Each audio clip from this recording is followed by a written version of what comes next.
This is the sound of your ride home with Dad after he caught you vaping.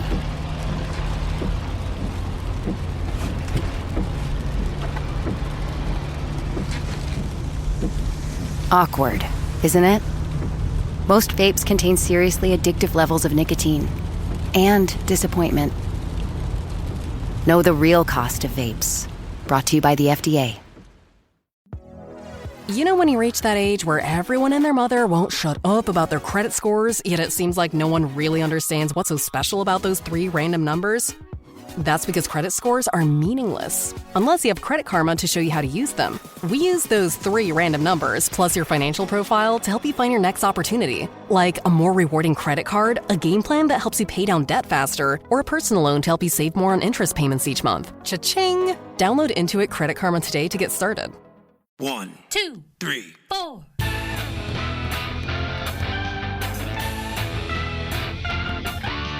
Monster movie. Fun time, go! Monster movie. Fun time, go. Monster Movie. Fun time. Go! Monster movie. Fun time, go. With Precious D and Honey Bee. Fun time, go! Ladies and gentlemen, boys and girls, friends and neighbors, welcome back to Monster Movie Fun Time Go. We made it, Honeybee. This is it. Day 31. We did it. Happy Halloweeny, everybody. Right now, I am at the haunted house on 2nd Street. Or that's so where I'll be sad. this evening. This will drop at midnight, so I'll be there this evening. Come out and see us. Today, to wrap things up, we're going to talk about Land of the Dead from 2005. This was written and directed by George A. Romero. It's the 4th out of 6 Living Dead movies from him. Night of the Living Dead, Dawn of the Dead, Day of the Dead. Then this one, Land of the Dead, followed up by Diary of the Dead and Survival of the Dead. It's from 2005. Nice.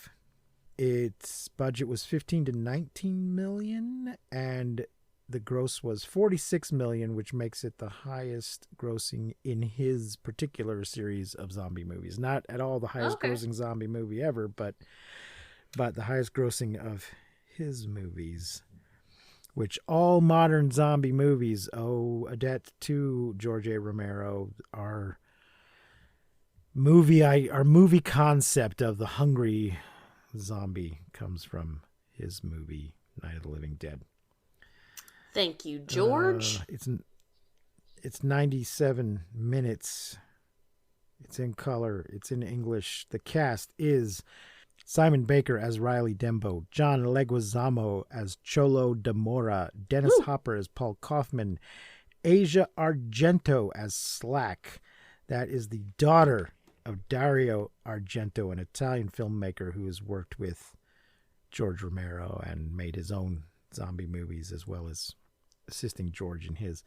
Robert Joy as Charlie Hook, Eugene Clark as Big Daddy Zombie, Joanne Boland as Pretty Boy, Tony Nappo as Foxy, Jennifer Baxter as Number 9 Zombie, Boyd Banks as Butcher Zombie, Jasmine Gelio as Tambourine Man Zombie, Maxwell McCabe Locus as Mouse, Tony Munch as Anchor, Sean Roberts as Mikey, Pedro Miguel Arce as Pillsbury, Sasha Royce as Manolette, Krista Briggs as Monica Motown, Bruce McPhee as Mulligan, Phil Fondacaro as Chihuahua, Alan Von Sprang as Brubaker, Earl Pastko as Roach, Peter Outerbridge as Styles, Gene Mack as Nip, Devin Bostick as Brian, Simon Pegg and Edgar Wright as the Photo Booth Zombies, Tom Savini as Blades the Machete Zombie, and Gregory Nicotero as Bridgekeeper Zombie. So, George liked Shaun of the Dead so much that he invited them to the set and gave them little cameos as the photo booth zombies. Very cool. And Tom Savini is meant to be His zombie is meant to be the character he played in one of the other movies. Day of the Dead, I think. I think he's dressed like that character. So anyway, Honeybee, you also asked specifically to do this movie. Why did you want to do this one in particular? I think because it's on my Dawn of the Dead DVD. Do you have the same one I do? The two Yeah. disc set? Yeah. So I was like, oh, well, might as well watch them both. It's also streaming a couple of places. I don't remember where, folks. I'll check it in a minute.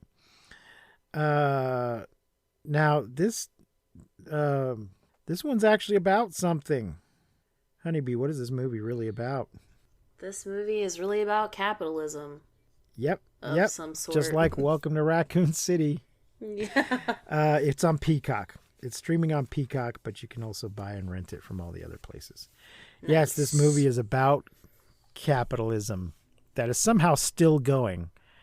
It's about capitalism being bad. It is about the rich exploiting the middle class and both of them ignoring the lower class.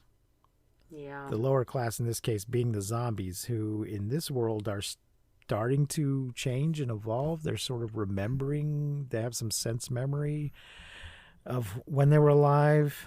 And at least one of them is got some form of consciousness and seems to be able to direct the other zombies and teach them to use tools.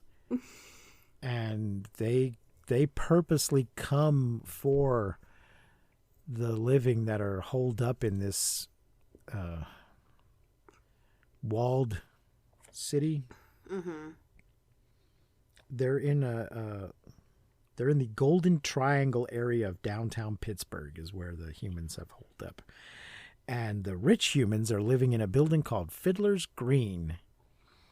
And for some reason, so I really like what this movie is about and the statements it's making about capitalism and society and all that. But it doesn't quite make sense. Yeah. Why is capitalism still functioning? Why is anybody still giving value to cash money?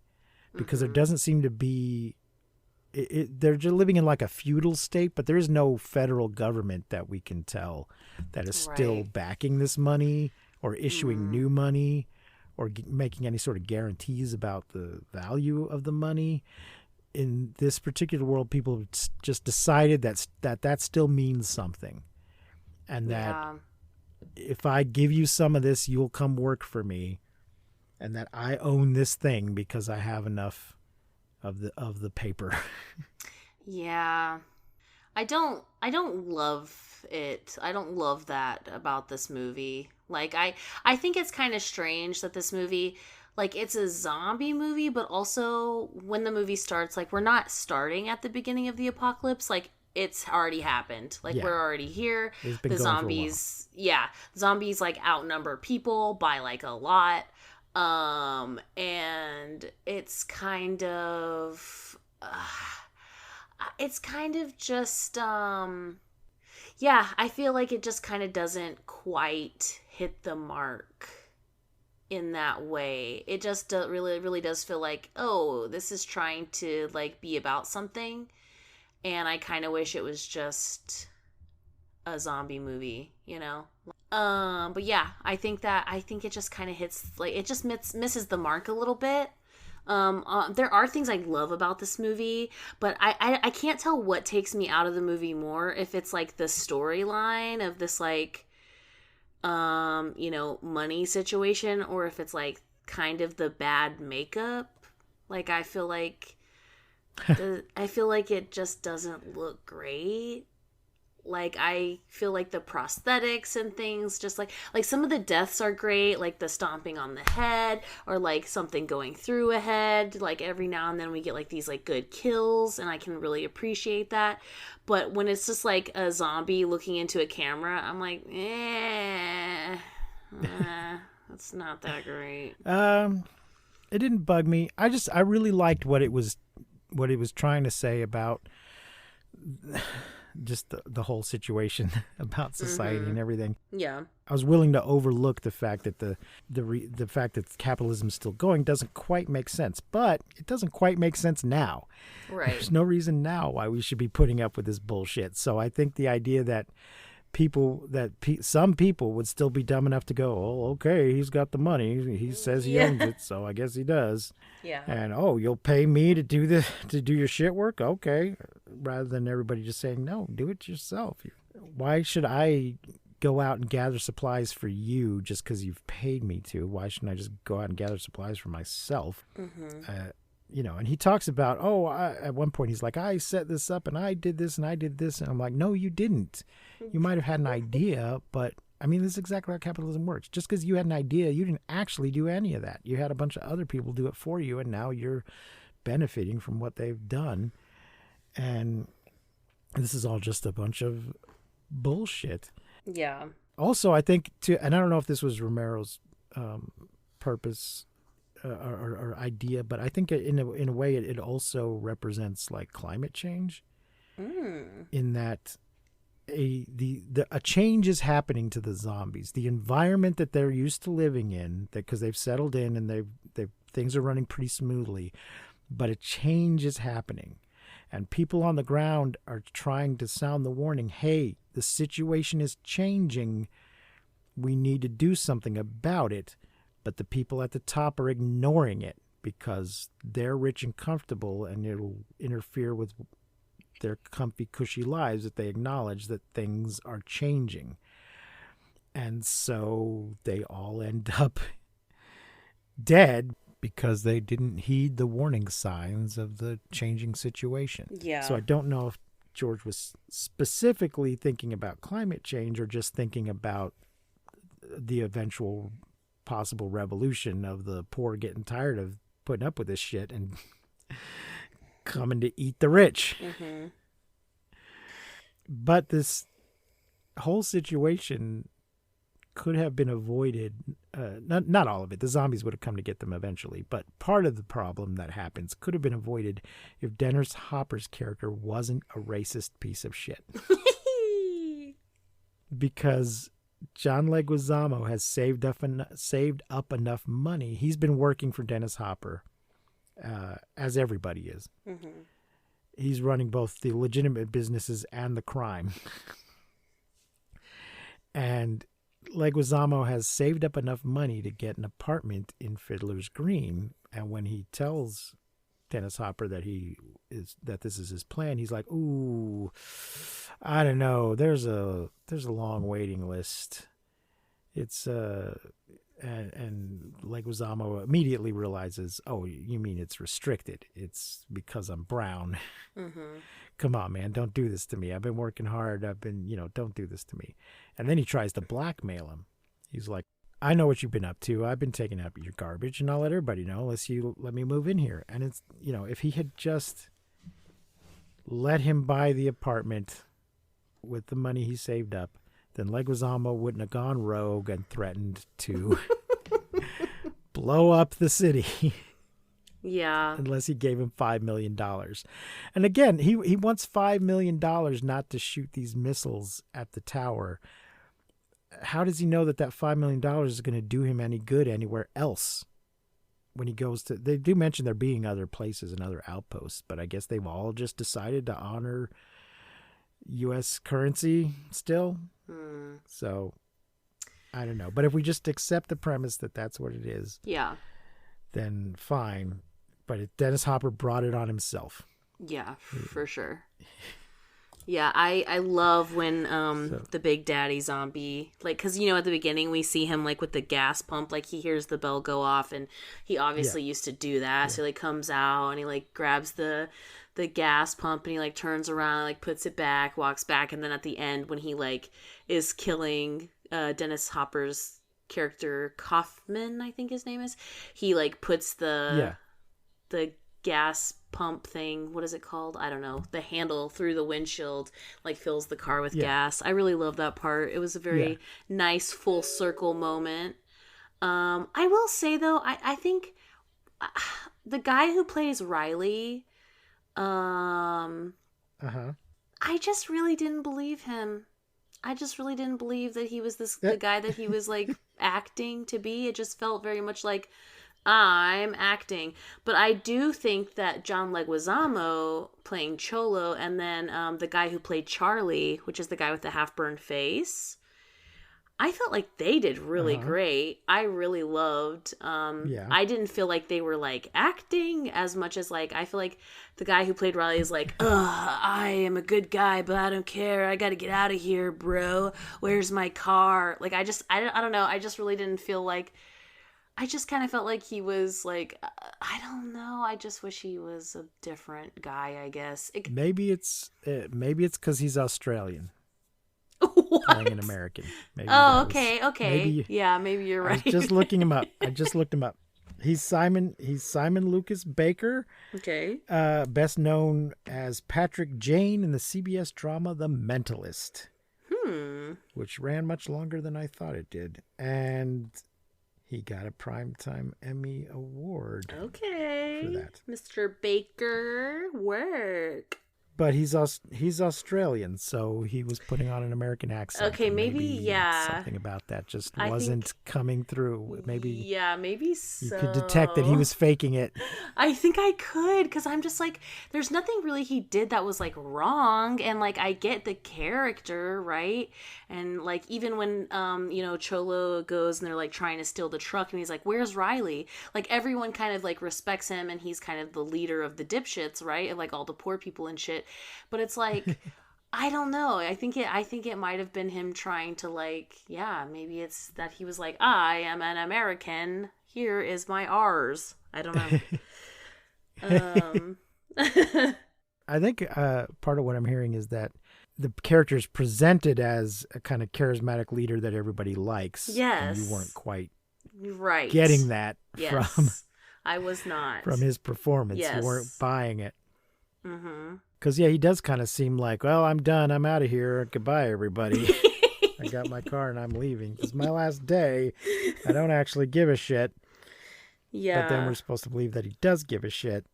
So I don't. Yeah. I wasn't quite believing that he didn't give a shit. But by telling me he doesn't give a shit, it makes me hard to believe that he does give a shit. Right. I did really enjoy the Charlie character. I really liked him and how he was like, wanted to like make sure Riley was okay, and he always wanted to be with him. And even when they meet like the girl and she's like, "You take care of him, huh?" And he's like, "You're damn right." Like I really love Charlie's character. I felt like he was true. Like I believed it. You know what I mean? Like I believed that he believed what he was saying and doing. Yes. And now I do think a couple times people are very rude to him because he is a little slow, a little mentally challenged, but he's very good with his guns. And I'm like, you guys do know that if you get him mad enough, he might just shoot you in the head because he's really good at it. He's better than you are. Also, you just shouldn't be mean to people, especially people with disabilities, but they're all just assholes. Yeah, I do really like the cage moment where like we like go and we see like, or the people like taking pictures where they're like, like screaming in between the two zombies like trying to bite them that are tied up, and then they throw the prostitute lady in the cage, and like she has to fight off the zombies. I really loved that. I feel like that's definitely. I mean, I did, and I loved it and I hated it. I mean, it made me hate all the people I was supposed to hate because there's a limited number of humans left. You should not be sacrificing some of them for sport. Yes. Which is what when Riley realizes what's happening, he immediately intervenes. But it takes him a while to figure out to notice what's going on because he's obsessed with his car that's been stolen. There was a long list of zombies when I was reading out those names, and that's because the zombies are starting to kind of wake up. They've made a point of individualizing the zombies, which you don't normally get in these movies. So they've put them in distinctive clothing that indicates who they were before they died. Of course, Big Daddy is a gas station attendant, and it says Big Daddy on his uniform. But there's a cheerleader, there's a hockey player. An entire band. Number 9 zombie. Yes. Number 9 zombie, I believe it refers to her having 9 on her jersey. And yeah, there's a band like they are an old timey gazebo band, that would play in the park, little brass band that would play in the park, and are still trying to play. One's got a tambourine and one's got a trombone, and they're still trying to play. So I really liked those zombies, and how normally when you're playing a zombie in a zombie movie, you don't get to do much acting, but these guys were actually doing some acting. Yeah. They were doing a good job. Yeah, and then at the end, when they're all like, when everything's kind of done and settled, and they're all like walking, and they're about to shoot them, and Riley's like, "Wait, they're just trying to find a place just like us." I'm like, "Oh, for fuck's sake!" Like, like as far as the movie goes, like, but yes, that was part of but fuck, That was part of the theme of that they're not really representing zombies. They're representing the poor and the refugees and the destitute who've been totally ignored by society. Yeah. By the upper class and the middle class. And they're going to come and eat the rich one day if you don't get your shit together. And I'll be fine with that when it happens. Ooh, one more thing that we should talk about. Oh, sure. Is the fireworks. The sky flowers. Oh, yeah. I loved that. I love that. Although I think it was a little weird that Charlie describes them as sky flowers, and then suddenly everybody's calling them sky flowers. Mm-hmm. Like, wait, no, he just kind of came up with that at that moment, that they were like sky flowers. But then suddenly when someone else says sky flowers, somebody else knows, he means to shoot off the fireworks. He doesn't say sky flowers. What the fuck are you talking about?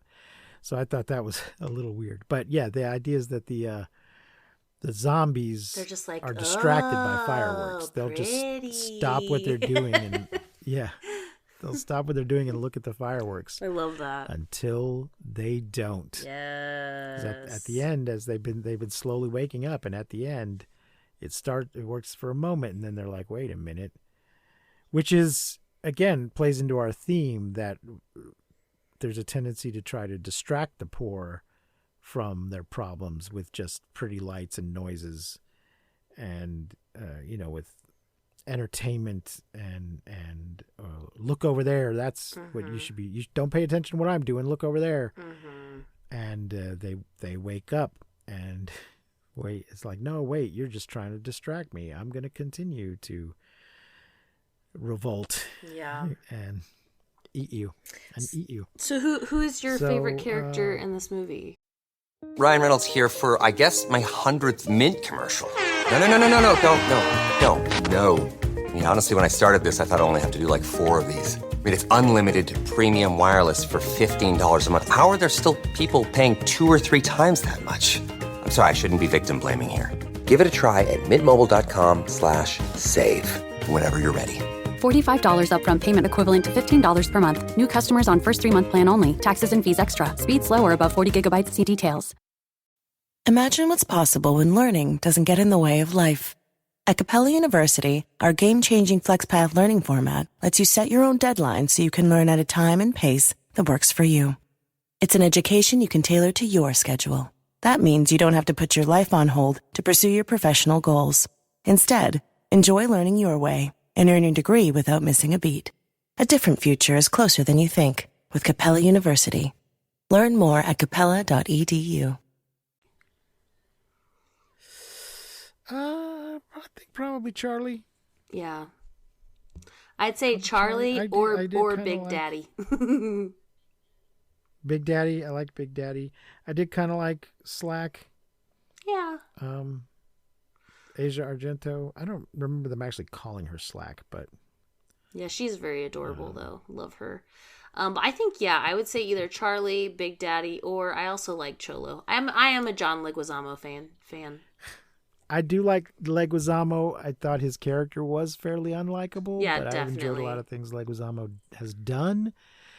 So I like him in general, but he was doing a good job playing an asshole in his movie. For sure. So yeah, made me not like him.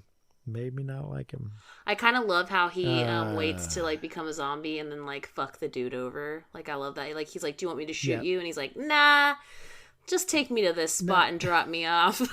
I always wanted to see how the other half lived. Yeah. And yeah, I'm gonna go bite Dennis Hopper. Well, Honeybee, how many brains are you gonna give Land of the Dead? I'm a little conflicted. I want to say as far as zombie movies go, it's 3 brains for me because I'm like, but as far as movies go, it's 4. Like I do like it. I just think like as far as a zombie movie, it's kind of weak. But as far as like a movie goes, I do like it. I enjoy it. I think it's good. I just kind of I think it falls a little bit short as far as like a zombie for me, because zombie for me is, Dawn of the Dead, 28s, or something hilarious. So yeah, I think it's like 3 as far as zombie movies go, but 4 as far as movies go, if that works. I'm gonna give it a 4 as both. Okay. But you didn't have to watch the Truly Bad movie that Buddy and I watched earlier this month. Oh, so. No. Oh, well, I believe you and I trust you. Transfusion. Yeah, we had a 1 star or a half a star even possibly. So I really appreciate that it was trying to be about something. Yeah. And that they made the zombies more interesting than zombies themselves normally are. And they may have actually ended up making the zombies more interesting than the humans this time around. Yeah, for sure. Which is not normally the case.